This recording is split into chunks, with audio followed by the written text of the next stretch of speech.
We're going to use this glove today to draw the muscles of the thumb, hopefully to clarify the anatomy precisely of how the muscles surround the thumb. We're going to start with the extrinsics on the dorsal aspect, and first we'll start with the extensor pollicis longus. It arises from the posterior surface of the ulna in the middle third, moves distally through the third dorsal compartment of the dorsal retinaculum at the wrist, and if you extend your thumb, you can see it. We will follow the EPL out to its insertion distal to the interphalangeal joint.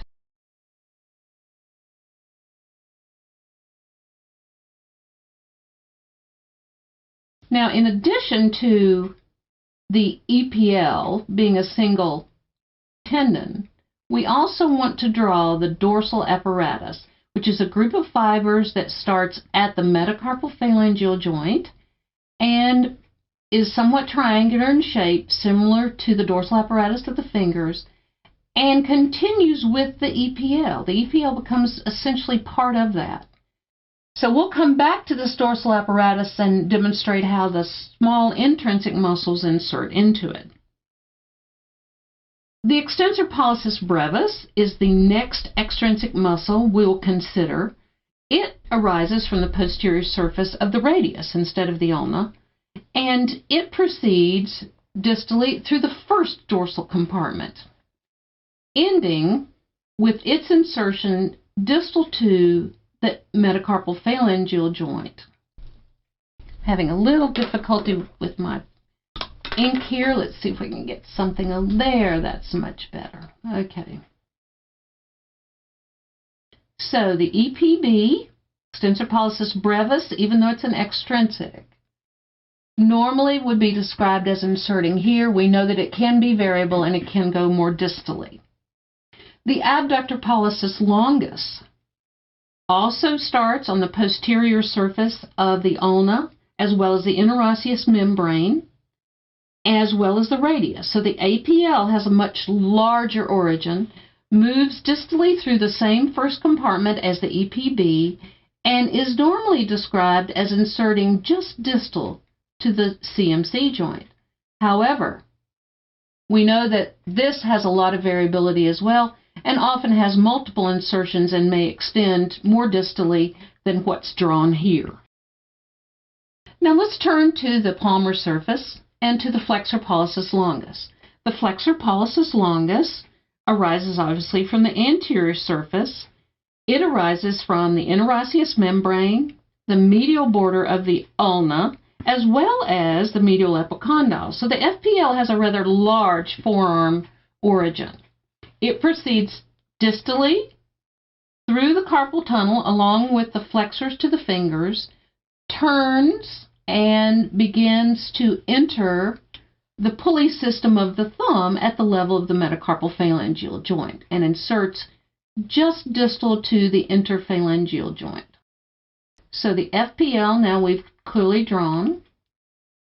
The next muscle we're going to consider is an intrinsic muscle. So I'm going to change colors to a red marker, hopefully to keep this visually a bit clearer for you. The opponent's pollicis is a muscle that arises from the flexor retinaculum and the tubercle of the trapezium, and it is a somewhat triangular shaped muscle that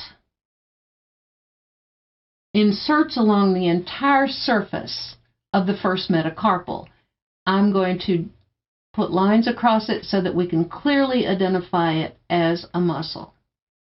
And as we know, that's what pulls that first metacarpal over into rotation. It does not go distal to the MP joint. The next muscle we're drawing is the largest muscle in the hand, and that is the adductor pollicis. It has two heads. The oblique head arises from the capitate and from the base of both the second and third metacarpals.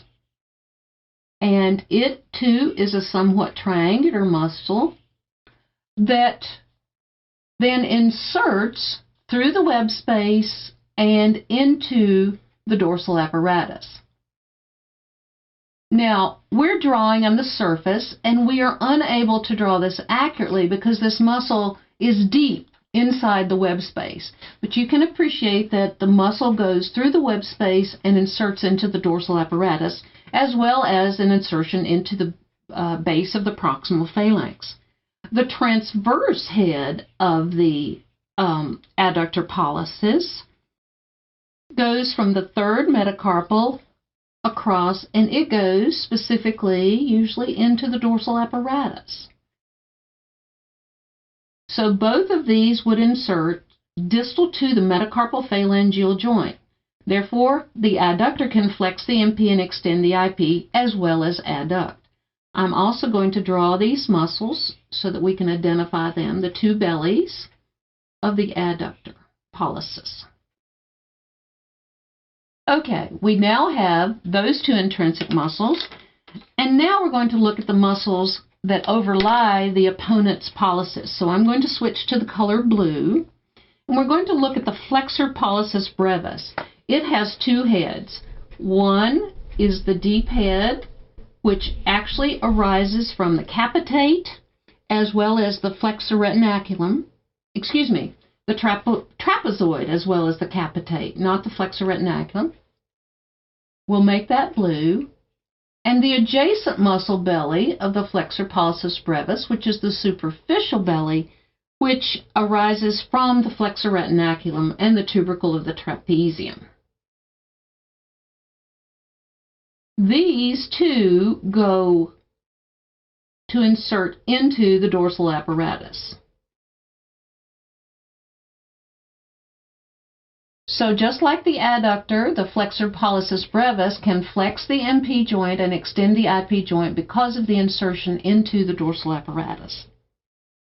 Now the last thumb muscle is the abductor pollicis brevis, often called the most important thumb muscle. That lies on the radial aspect of the first metacarpal, superficial to the opponent's pollicis, adjacent to the flexor pollicis brevis, and it too, along with the flexor pollicis brevis, inserts into the dorsal apparatus as well as the proximal phalanx. It has a rather broader origin because it arises from the flexor retinaculum, trapezium, and scaphoid. So it has a firm origin so that it can generate some power. Now, we've just drawn the 8 thumb muscles. But the muscle we have not drawn is actually a muscle to the index finger, which can be considered an influence on the thumb, especially the thumb CMC joint. And that muscle is the first dorsal interosseous. As we know, it has two bellies. It has an ulnar belly, which arises from the first metacarpal, and that ulnar belly inserts into the radial tubercle. Usually that inserts into the dorsal apparatus, I think, the ulnar belly. The radial belly, however, it arises from this first metacarpal.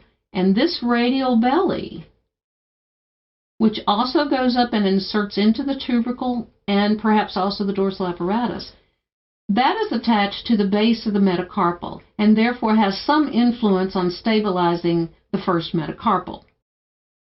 So we've drawn all the muscles schematically that can influence thumb motion. I hope this has helped you to clarify where and how the muscles originate and where they attach, and therefore how they influence thumb motion.